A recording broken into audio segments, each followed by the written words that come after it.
1 minute, a special needs student was walking down the hall in school. The next, he says he was thrown against the lockers, then to the ground by a police officer. What happened?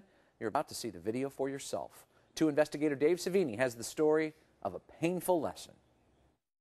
Security cameras are about to capture the beating of this 15-year-old special education student by a police officer. So he was shouting at you and he was swearing at you? Yeah.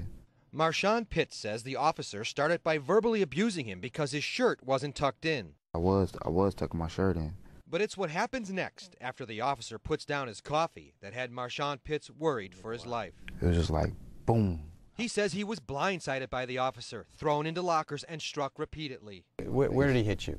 He hit me like right here, and boom. Watch as he gets slammed to the ground, his face smashed into the floor. It still has a bump. Right here. His nose was broken. Were you bleeding? Did you know it was your face? All this was like all on the outside. My mouth was busted. Violent and unnecessary treatment, he says, considering he was attending the Academy for Learning in Dalton for students like him with special education needs. When he was younger, he suffered a brain injury and now has a learning disability. So this school was for students with special needs? And they were supposed to help you and understand your situation? Yeah, but instead I got beaten on by the police.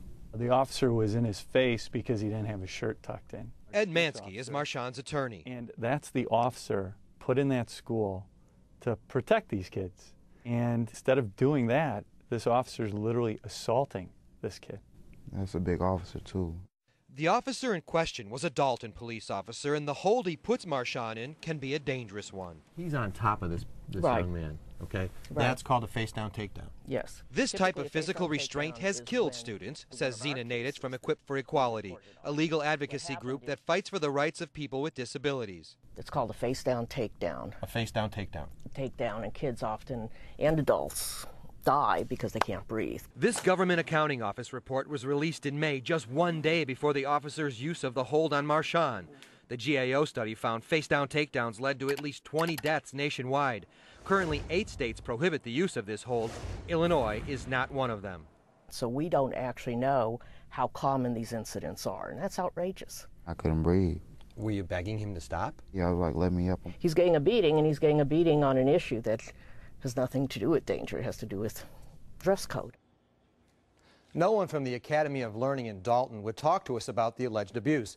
The Dalton Police Department and the mayor of Dalton did not return our phone calls. Marshawn Pitts' attorney, Ed Mansky, says he's transferred to another school and is planning to file a lawsuit. The State Board of Education says no one from the school reported the use of forceful restraint to them, Rob.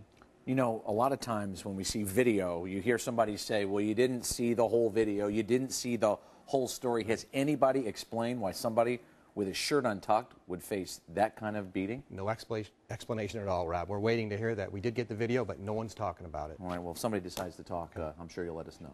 Thanks a lot, Dave. Well, if you see something around town that doesn't feel right, you want to expose corruption in your area perhaps, email Dave and the 2 investigators. Go to cbs2chicago.com. You'll find a link on the bottom right of the homepage.